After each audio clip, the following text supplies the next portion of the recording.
Tēnā rawa atu koutou I tō koutou whaiwā, I te whakataha wā kia noho tahi ki a tātou I tēnei o ngā rangi. Kia kōrero I tēnei kaupapa tata ki tōku ngākau. Ara, ko te Mauritau tērā. It's a real privilege to be here to talk about this topic today. So thank you, Heidi and Shells and the rest of your team for inviting me along today to talk about this topic that's very close to my heart. Ko ai ahau, he uri ahau no te tai tokirau no Ngāpuhi, no Ngāti Whātua. So my background on this topic is that my PhD was on Mauritau, particularly Mauritau and kura kaupapa Māori. I was a high school teacher for a long time in kura kaupapa Māori.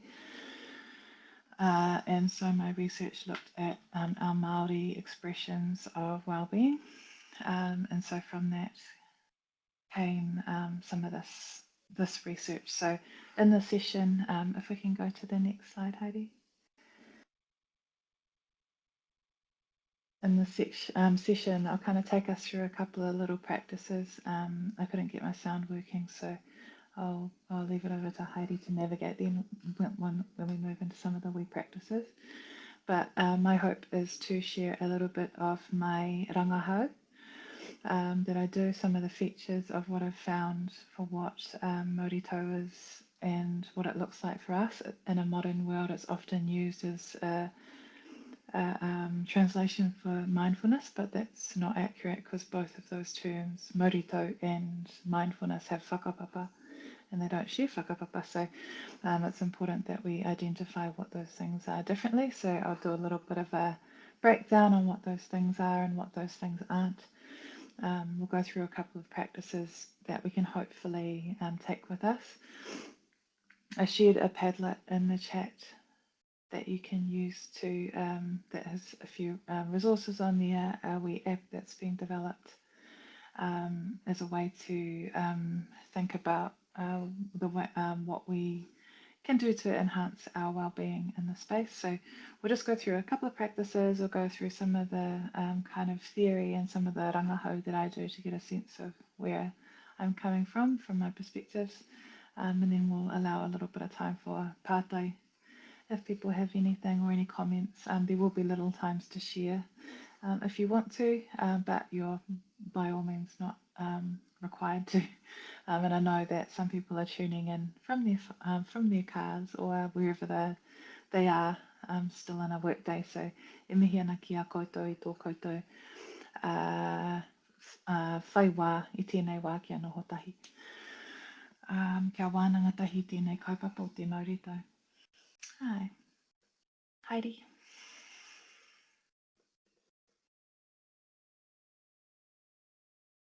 Okay. So this first practice here, we'll just do a little bit of practice kia whakatau te Māori to settle our Māori just as we come into the session. This was a meditation that I made with the Mind Lab, or Academy X it's now called, as a way to kind of whakatau Māori through those challenging times that we went through. Tā mai rā te Māori āio, te Māori aroha, te Māori o ngā mātua tūpuna. Settle gently into your seated position. Find a comfortable place on a seat where your body is relaxed or on the floor, and then gently close your eyes. Focus on your breath and settling your heartbeat. Fix your attention to each in-breath and then each out-breath. Breathe in. Breathe out. Breathe in. Breathe out. In this practice, we're going to reconnect to our ancestral homelands, or a place that you feel particularly connected to, where you're all linked, connected, and descend from the landscape. And through recognizing this, and through remembering this connection through our heart space and visualization, we are offered the settling and healing that comes from the land.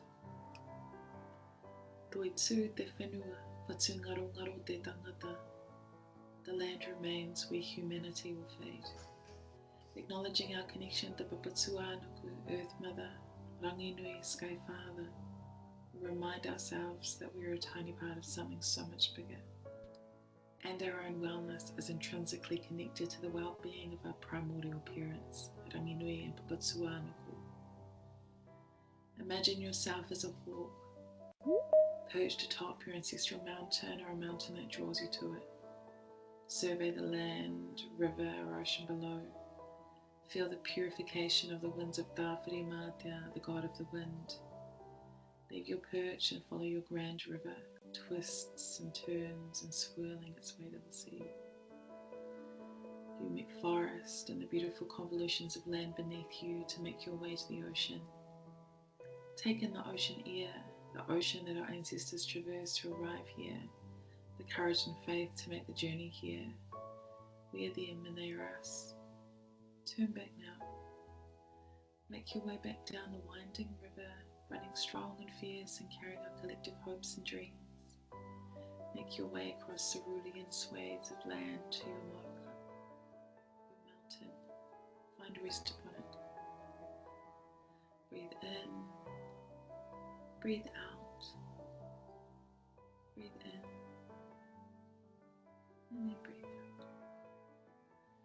Soon I'll stop guiding you and take a few more breaths in your own time, and then open your eyes when you're ready. Tuia ki te rangi, tuia ki te whenua, tuia ki te manawa, i te ao i te pō, haumi e hui e, taiki e.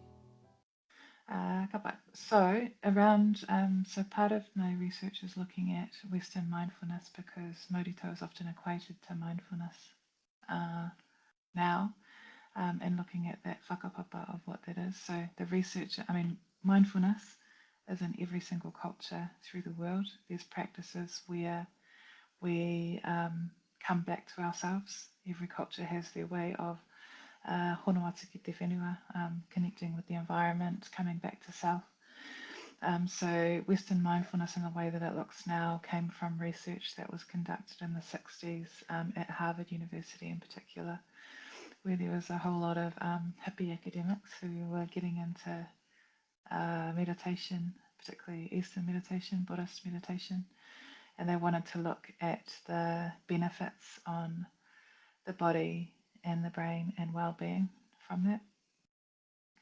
So they started to kind of take those practices. They found that there were significant physiological benefits that came from meditating.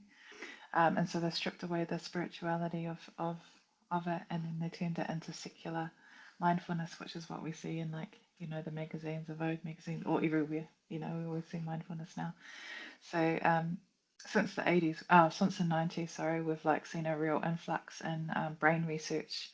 So and it's gone alongside that mindfulness stuff too. So there's been a lot more research and understanding how contemplative practice and mindfulness practice benefits the brain. So kind of that's the whakapapa of it. It's mostly Eastern practices that have been modified for a Western audience. And they've got really tremendous, incredible benefits for people, but we as Māori have our own practices, our own ways of coming back. So my research kind of looks at that. So another thing, I kind of already went through that a little bit. So any kind of practice that brings us back to self could probably be considered mindfulness. Those contemplative practices that can be used to come back, even if it's that focusing, that bringing your attention back, that encouraging your mind not to be distracted, all serve that function of coming back, to bring about kind of like a kind of a way of being in the world that's kind of an undercurrent of joy, of openness, of settledness.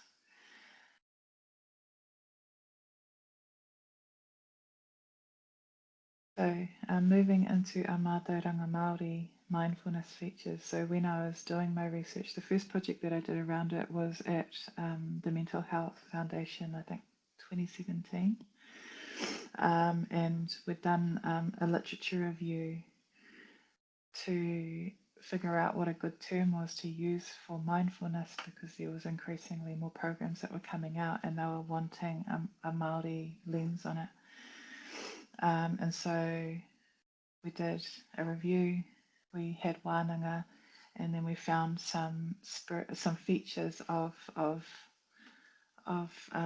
mātauranga Māori way of thinking about mindfulness, which we're collectivism. We don't do it in isolation. We do it in communion with the environment, with others, with our voices together. That geo-spiritual connection is part of that with the mountains and rivers and ocean. That relationship that we have is really central to our well-being, and disconnection kind of results in being unwell. What came through strongly was for Māori is the healing capacity of our language, how our language can provide a grounding. When I would run Mauritau workshops, if I would do it through Te Reo Māori, even if the people that were participating didn't speak it, they spoke about how that felt for them, as we would often do one meditation in Te Reo Māori that I'd read in, and then the exact same meditation in English, and even if they didn't understand the language, there was something in the resonance of it that really moved them. And in the language, there's a deep connection to environment as well, which is another feature. And I have this really beautiful memory. A few years back, I ran a Mauritau session with some kids from America. They were children that were just going to Ivy League schools, but they grew up in very poor neighborhoods in the United States. And so they were Black and Latinx kids that were getting ready to go to an environment that was very, very foreign to them. And so they all got the scholarship to travel the world a little bit, to see new things, to help them in that transition from their neighborhoods that were very different to an Ivy League school. And so I'd got this beautiful group of kids, and we went to the ngahere, and we did a couple of practices with taonga poro, and then we did a contemplative practice in Te Reo Māori and Te Reo Pākehā.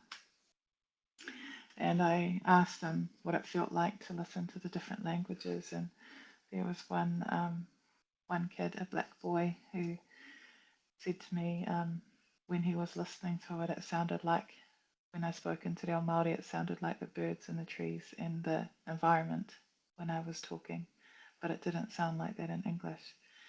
And I'll always remember that, because it really touched me when he said that. I was like, yeah, that is what it feels like. It's our language that moved from the Pacific Islands. It came here and then it changed because of our environment here. And so you can hear that in our words and in our language and the texture of it. So there's healing capacity within our language, even if we haven't quite reclaimed it yet. It's still there to heal us. The other thing that is really important about a Māori way of thinking about mindfulness is waiata. So spirituality is imbued in everything, whereas Western mindfulness, the spirit has intentionally been taken out to be useful for the wider public. So centralizing wairuatanga is really important there. Another really important thing that I encountered and I had to spend a lot of time thinking about was the notion of time. And I've, after the fact, kind of written a lot about time and thought a lot about time and decolonizing time. So time is colonizable.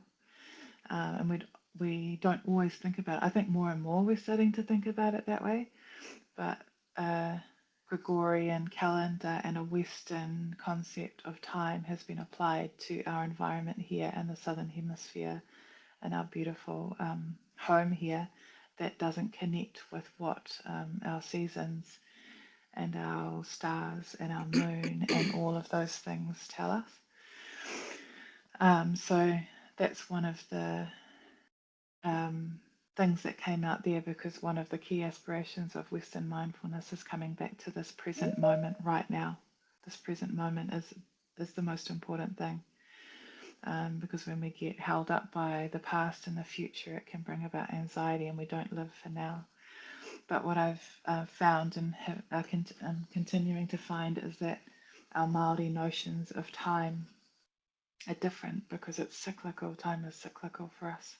So we have an ancestral sense of time where our ancestors are with us now, and our mokopuna that are coming are with us too at the very same time. So ngā whakatupuranga haere ake nei.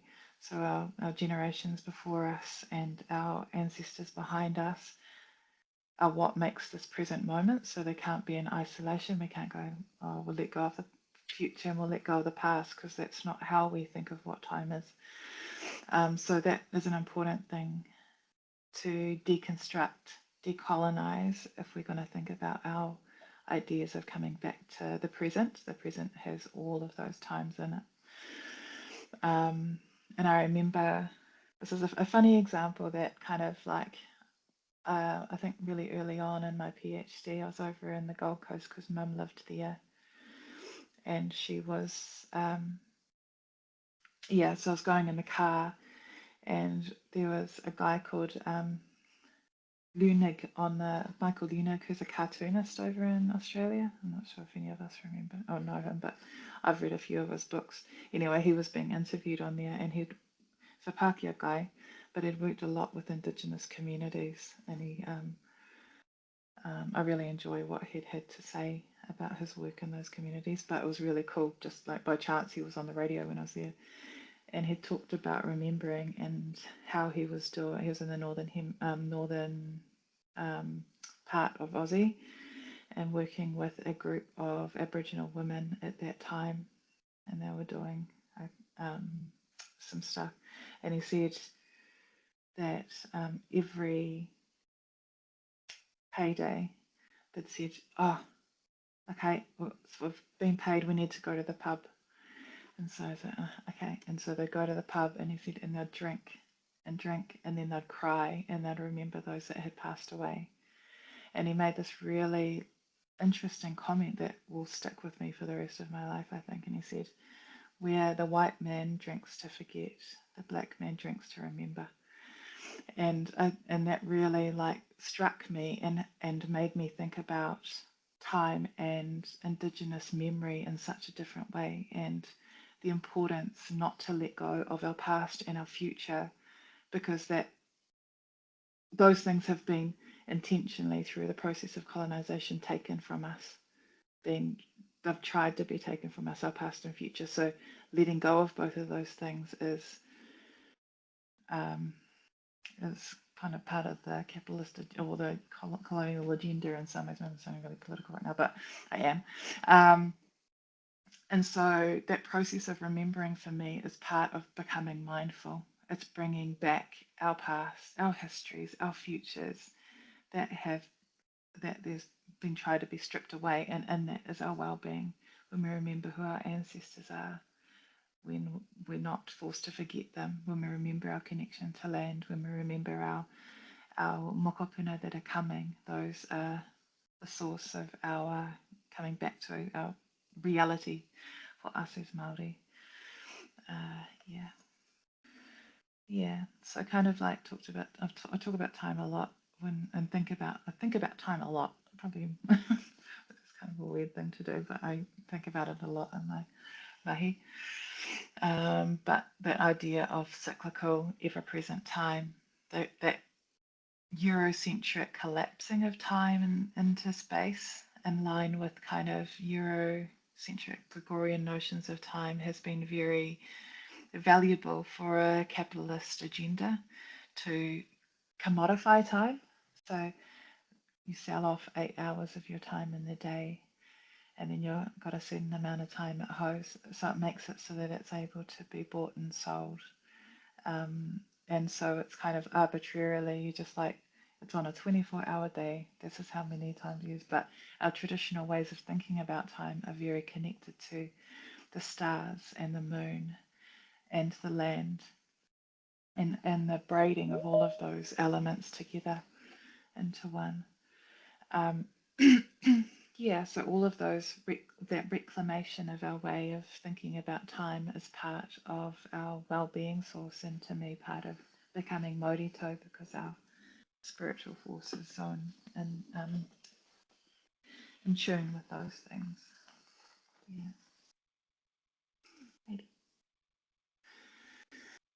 So um, I think one thing that's real interesting is the challenge of those early European ethnographers and with their lens. So if we think about, if we're talking about women here, but much of their literature veers towards a male lens. So our wahine way of experiencing the world have been suppressed because those people that told stories didn't value women's stories or didn't ask for women's stories or weren't interested in them. So there has been a renaissance and a growing of what matters to us as wahine Māori and what constitutes our well-being, and kind of reclaiming those ancient wisdoms and the fact that we weren't a it wasn't a patriarchal system. We had a real strong sense of balance between males and females. That binary was really important, and the fact that a woman was the very first human being, and there's all these beautiful parts of our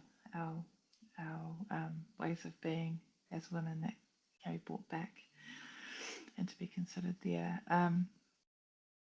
One really interesting thing that I struggle with is the idea of the mind. So for Pākehā, that idea of the mind is located within the brain. Whereas for Māori and other Indigenous peoples too, our mind is embodied. So our mind, I think I'll share an example to tell you about how, I've kind of conceptualized that. I went on a trip to Ruatoki with a group of kids when I was still teaching, and we listened to Tamati Kruja and Tame Iti and Whirimako Black and all these incredible people. And when they spoke about their hinengaro, they motioned to their puku.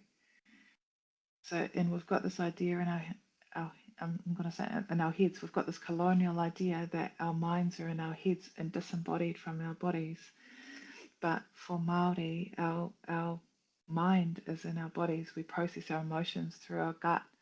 Our thoughts emerge from our gut. Our love is from our stomach. Our connection to spirit, our heads are really tapu through our head, but there's this really embodied ideas of where our thoughts come from. And one whakaaro that I'd heard about that was that the spirit connects to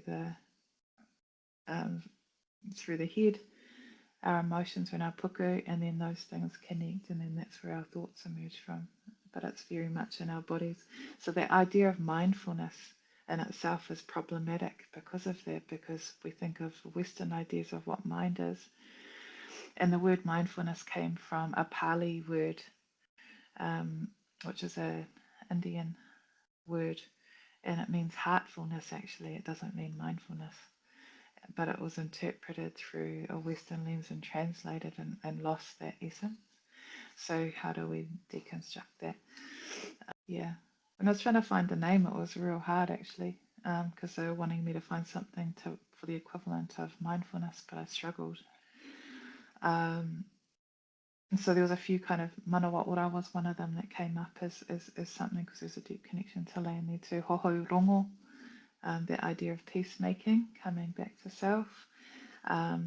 The Hine Pūtehue kind of came in there, the goddess of the gourd, and her kind of coming back to peace, breathing in the chaos, breathing out peace and love, and those ideas kind of wove through strongly. So I did a collection of meditations based on her, and I really love her mahi. So there was a lot of kind of moving around. I settled on Mauritau, and in some ways I'm like, oh, maybe I shouldn't have done that, because that's often what's picked up and used now throughout. But I'm not saying that it was because of this piece of research, but it was the first time that we really thought about it at the mental health foundation. So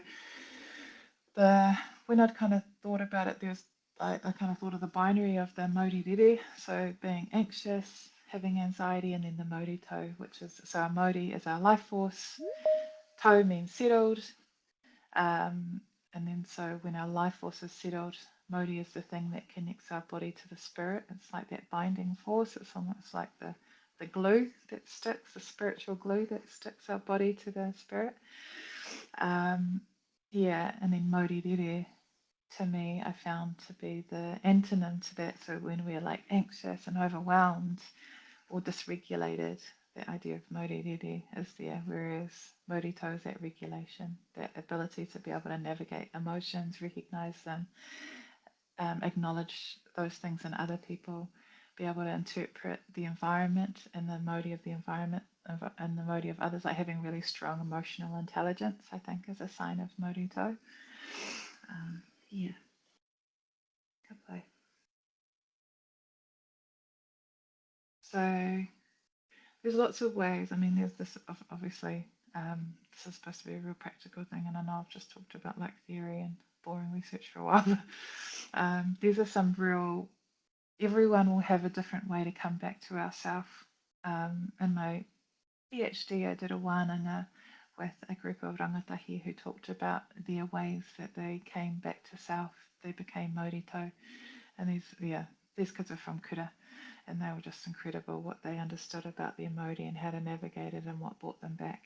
But there's all these different things that we can do on a daily, and it's kind of like it's cumulative.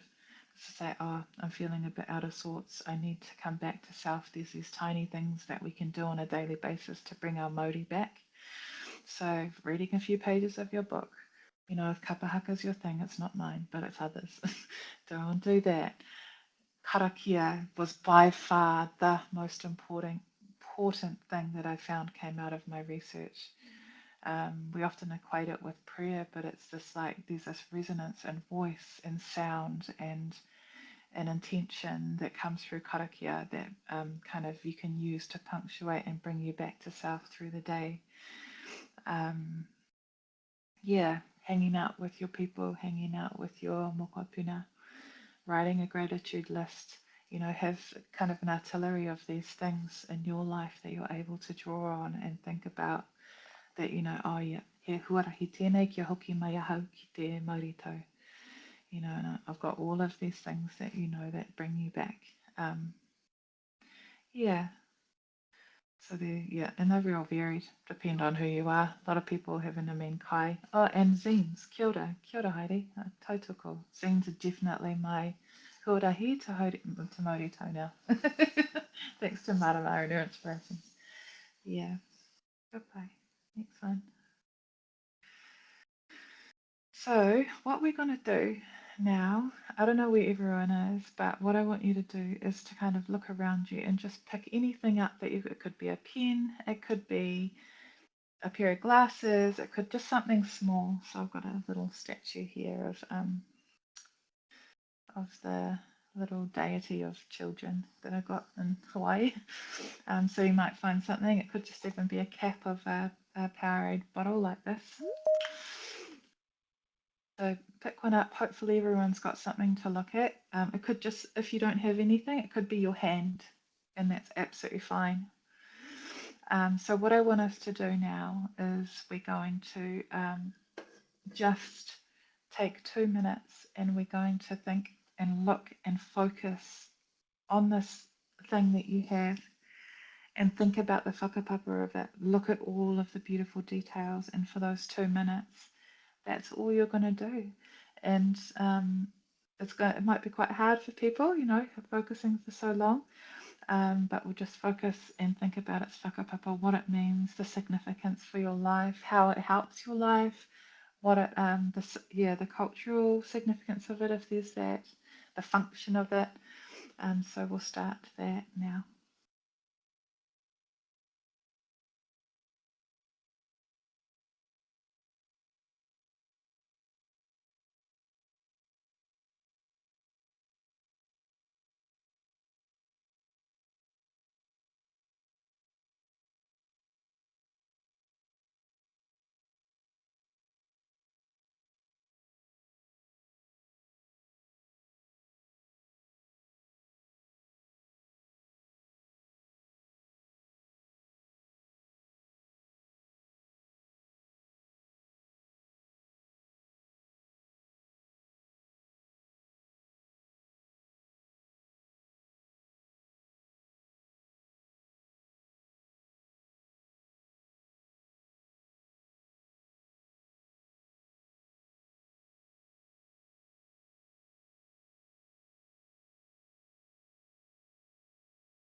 Bye. Come back. All right. So I might see. So I'll share some of what I've noticed about my little thing, and then if there's one or two people that feel brave enough to share what they noticed in their wee item, I'd love that. So I've got this sweet little little thing that I got from Hawaii when I was there, from a temple, a Buddhist temple, and it's the little Buddha that's connected to children that have passed away and protecting children, and so I'd bought it and I loved it because most of my research is around children and children wellbeing. And I hadn't noticed that there was little flowers on it, so I thought about what this means and why, those Japanese people had chosen that it was really important to have a Buddha that was dedicated to that. And I looked at how it was beautifully made. It looks like it's handmade, and there's a little hole in it so it could be an incense holder. So that's what I'd noticed about my wee thing that I hadn't even noticed before. Does anyone else want to share? I can share. So I have this, I just took my ring off pretty much because I couldn't find anything. But the ring it's a custom ring that was made for me by Tuila Whatupaito, who's an incredible Samoan artist and jeweler.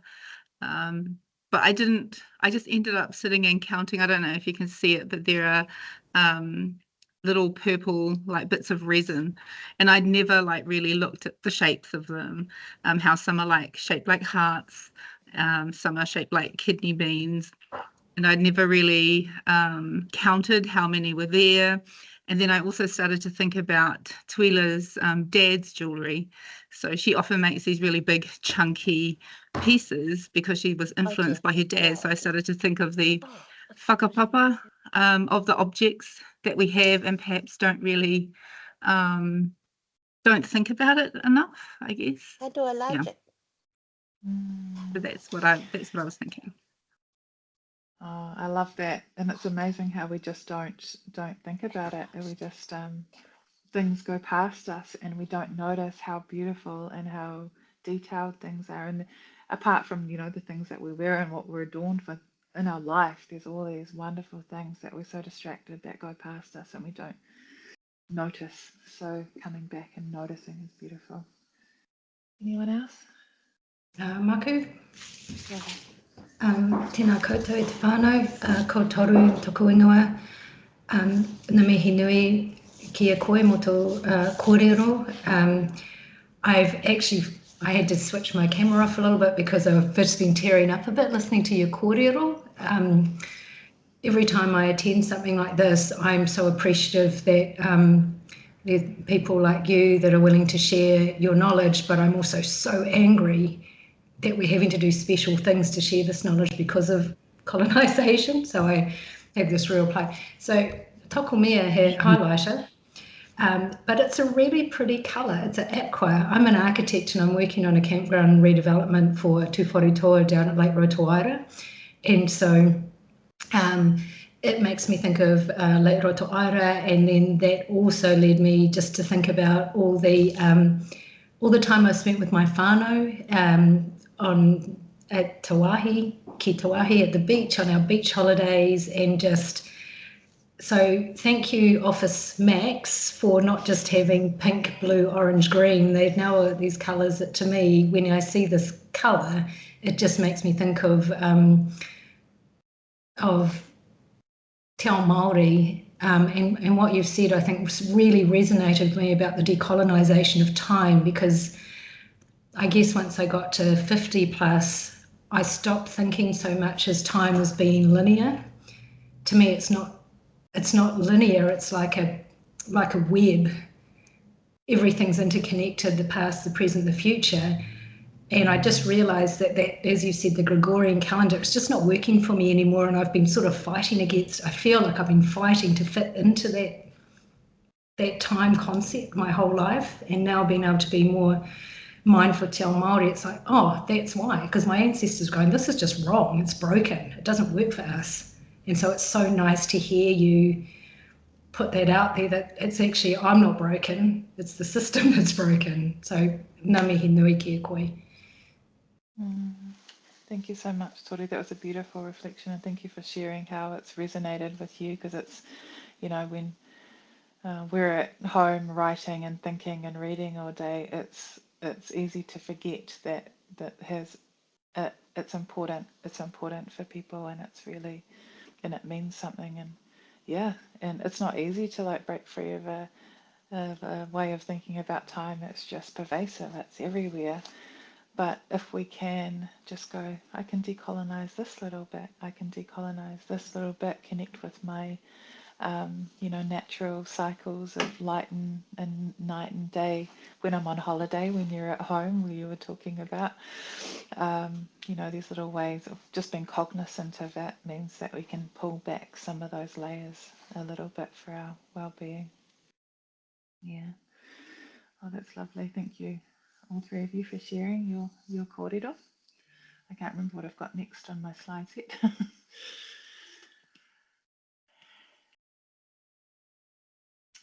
I'll just explain this task a little bit. Mindful listening is really important. When I'm in person, we often do a task around allowing people to have a couple of minutes to listen very carefully and then a couple of minutes to talk. So often people are either talkers or listeners. Like, I'm quite a listener because I'm quite an introvert naturally, which is why I'm a researcher, because then I can write and read and think at home. But my dad, for example, talked the legs off a table. Honestly, no one can get a word in. Like, he wouldn't know how to listen if he tried. So it's often you veer towards one side or another, but it's about finding that balance. And so when you're next in a conversation, just being really aware, and if you are a real introvert, going, okay, how can I share in a more open way if it doesn't come naturally to you? How can I share my whakaaro? Or if you're a talker, going, how can I listen deeply to what this person is saying? How can I be affirming? Because often when we're listening, we're just looking for the next thing we can say. Oh, yeah, this is my gap. I can say something now. But how about being incredibly present with that person that you're with and listening deeply to them, which is a very Māori thing to do. It's listening is such a important part of what we do. We see it on the marae when someone's doing whai kōrero, and there's deep, you listen carefully, and then the next kai kōrero will like dissect that and then pull bits out, and you'll have this gorgeous synergy, and you'll see the kaumātua with their eyes closed and they're listening. And it wasn't until I was like really embedded in Te Ao Māori on my journey of reclamation of my language that I was like, oh, that's what that is. They're not going to sleep, they're listening. So bringing back that listening. So that's something that we can, next time you have a conversation with someone, how can you deepen that experience of listening? And if you do say something, could it be to draw out something more about what that person is saying? Go, oh, what do you mean by that? Or, oh, could that be that, what you're saying? To try to kind of like draw more and maybe kind of work towards a like 70-30 ratio, 70% listening to 30% talking.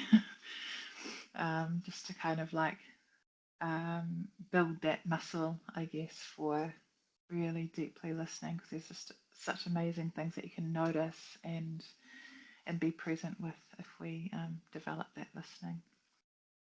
Yeah. So the next thing I'll get you to do when you're in your own time, but we often use te whare tapawhā, which is that's been such a really valuable way of thinking about well-being for such a long time now, and it resonates really strongly, and it's being very transformational for the Western systems to start thinking about Māori ways of being. But in your own time, when you've got a little bit of time to think, I want us to I've kind of been developing this well-being ecology. It's still iterative, it's still developing, but you guys are the first group that I'm prototyping it with, actually, so you'll be the first ones to see it on the next slide. But it's like a well-being ecology that I'm starting to think about around what it means to be well for us without parameters. So next slide. Okay. I feel a bit vulnerable sharing it, actually, because it's like so new. And yeah, so I've come up with this idea of framing well-being in a way that is connected to the elements and connected to the environment in this really kind of embodied and connected way. You'll notice there on the whenua one, I've put the land, body and mind together, so they're not separate anymore. In this model that I'm writing a paper on it at the moment, they sit together where place and self and spirit occupy the same thing. So from my perspective, I feel like a lot of our unwellness, our disparities in health, our suffering, mental illness, the burden of that for our people has come from being disconnected. And there's these things that we can do to consider our self as connected to land. So my body is not separate to land. My mind is not separate to my body. They're the very same thing. And that ho is how I've kind of expressed the idea of, you know, love between people or communicating between people and that connection. Ahi is that passion that we all need to have, you know, that warmth, that home, that sense of home and belonging that exists. And then why is those tides, those ebbs and flows. And then in between those things, it's still developing. So it's like an ecology, and thinking about it like an ecology, not dimensions, because dimensions are, I know that there's gaps in it at the moment, but I'll fix that. But it's an ecology that all sits together, and then in between those things are, the ecology is ecotones, so things that blend each thing to the next. They don't sit in isolation. Yeah, so one thing that you could do is just build some goals and some well-being and be cognizant of this in your own well-being practice. Yeah, so on that, I think we haven't got that much long to go, but I'd be interested to get a little, if anyone's got any whakaaro and how this model feels to them, or if they can see any gaps since I'm prototyping it with you guys for the first time.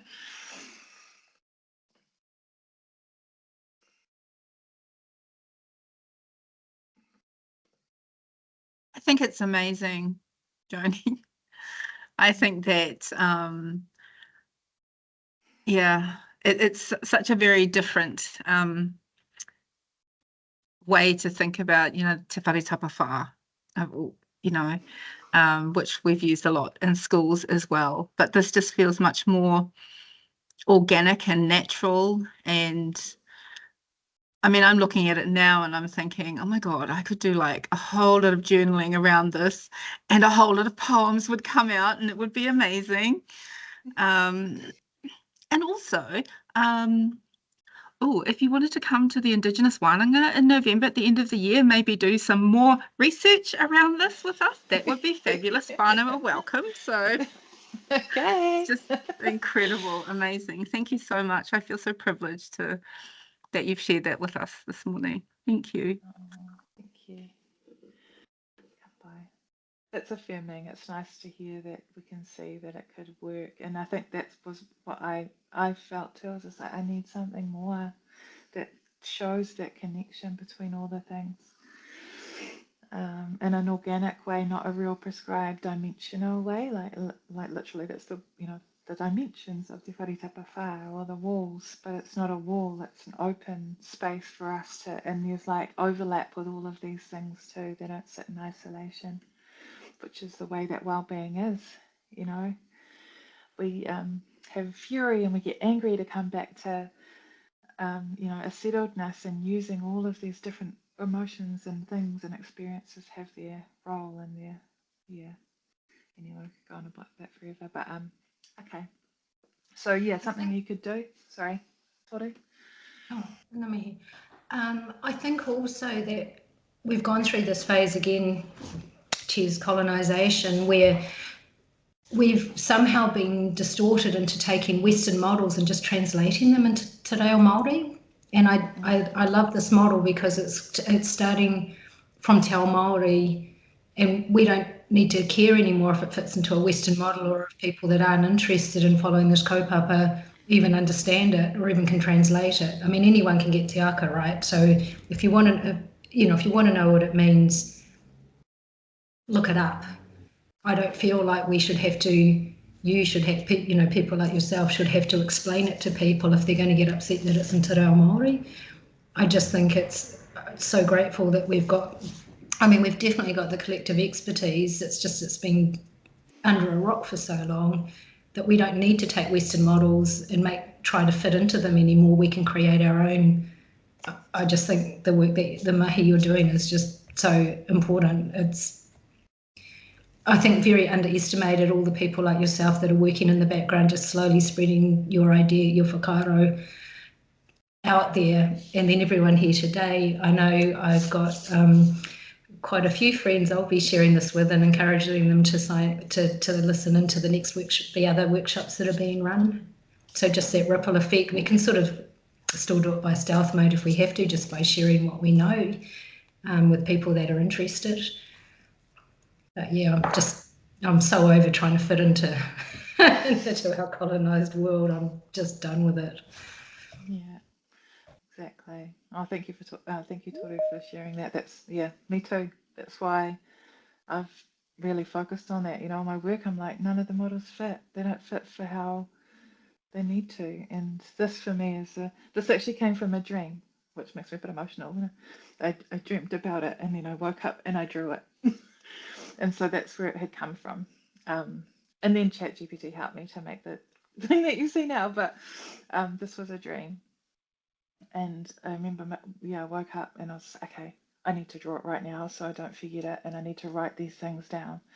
And so that's what that emerged from. And the little girl on the whenua thing, that's what my daughter looks like. So that's why she looks like that. She's 2.5, so I made the wee whenua one look like my daughter Manawa Ora. Yeah, so thank you for that feedback. Did anyone else have anything that they wanted to share, or any way that they could see that it could be of value, or that I might have missed anything? Hello. Bye. All right. Kia ora everyone. Ko Sabri Pona tōku ingoa. I love your model and how you got your model. On the weekend, I went to go and see my niece, and she's doing a project on water quality. And we went to a water space, and a couple of kaumātua were there. And I looked at her a bit puzzled, and she goes, I don't know, Auntie, they just turned up. And I was going, okay then, oh well, let's just go with it, go with the flow. And so, we went through our process, and then they started talking. Anyway, after it, we came back, we had lunch, and she goes, I'm a bit stuck. And I was going, what's the matter? She goes, well, I'm trying to find a model. But every time I look for a model, it just doesn't resonate with me. And I said, when those kaumātuas were talking? And she goes, yes. And I went, well, the wind was just whipping up and getting worse. And we still sat there freezing with this wind and trying to listen to them. And she goes, yeah. And I went, what was the wind trying to say? And she goes, what? And I went, well, did you listen to the wind? I went, did you look at the water? And she goes, yeah. I went, well, what did the water say? And she looked at me and she goes, because I'm only going on about your mindful listening. And I went, it might be you have to listen. We have to learn to listen, and sometimes you want to hear words. Well, it doesn't quite translate. So maybe you should look within yourself and listen. you know, and then you can find what are they trying to say, and then you can follow that. And I went, because that's what you did up the maunga. You told me, you listened, and this is what they told you. And I went, so maybe you got to go back to listening. And I love your model, well-being of ecology, but and I love what you said about listening, but sometimes we miss out a certain aspect of listening. Yeah, so, but that's just my little 2 cents worth, so kia ora. Yeah, that's such a good point, listening to yeah, I love that. Beautiful, thank you for that. One thing that, like, breath is really important, that how is really, really important. And so it's not just the connection between you and others, it's like the connection between out and in, and how that moves inside you. So one really powerful way is intentional breathing. Ko te hā kina, ko te hā puta. It's like such a available and constantly present way of us coming back. Kia tangata whenua koe kia koe anō. So one way that you can do it is to kind of intentionally kind of breathe in for 4 seconds, and then hold that breath, and then breathe out for 4 seconds, and then for your breath to stay empty for 4 seconds, and then do this cycle, this inner cycle of, if you're feeling maurirere, if you're feeling a bit anxious, it's this tiny little practice that can bring you back, and then connect the out to in, the out to in, in this tiny wee practice. So when I'm feeling particularly overwhelmed, if I've got lots of deadlines or milestones due, sometimes I set a reminder on my alarm to do a few of these breaths at the end of each hour. That's on the Gregorian calendar, but anyway, that's what we're stuck to. But it's a way to just come back to self and connect with that how, that breath. Yeah.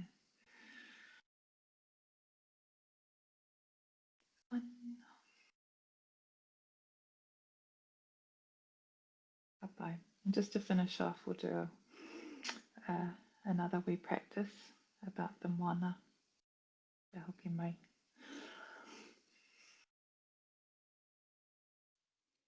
Tau mai te Māori aio, te Māori aroha, te Māori o ngā mātua tūpuna. Tuia ki te rangi, tuia ki te whenua, tuia ki te moana, tuia ki te manawa, i te ao, i te pō. Haumi e, hui e, tai ki e. Settle gently into your seated position. Find a comfortable place where your body is relaxed on the floor or in a seat, and then gently close your eyes. Focus on your breath and settling your heartbeat. Fix your attention to each in-breath and then each out-breath. Breathe in, breathe out, breathe in, breathe out. Notice the texture of the breath, the restriction and the extension, the unevenness and the gentleness. Is it shallow? Is it deep? Your breath is like Hinemoana, the goddess of the sea. She ebbs and flows, she flows and then she ebbs. She moves to the shore and then away from it.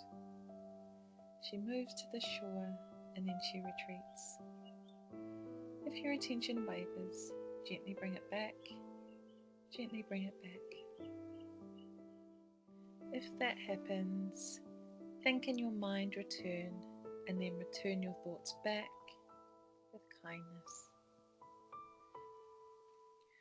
Draw your thoughts to our connectedness to the ocean, how our ancestors, however they arrived here, traversed the vast, tumultuous and calm, glittering seas from our original homeland to arrive here, following stars, currents and birds, This ocean, the home of Tangaroa's children, the realm of spiritual guardians, our ancestral taniwha, who remind us that we are connected by whakapapa to this ocean, that we are all in fact connected. The ocean is connected to the lunar cycles. The bounty, rebirth, and resting days of the ocean are intrinsically linked to everything else. As well as the human body, we are the ocean, and the ocean is us. Soon you'll open your eyes, you'll bring yourself back to where you are and these people. Tau mai te Māori aio, te Māori aroha, te Māori o ngā mātua tūpuna. Tuia ki te rangi, tuia ki te whenua, tuia ki te moana, tuia ki te manawa, i te ao, i te pō, haumi e, hui e, tai.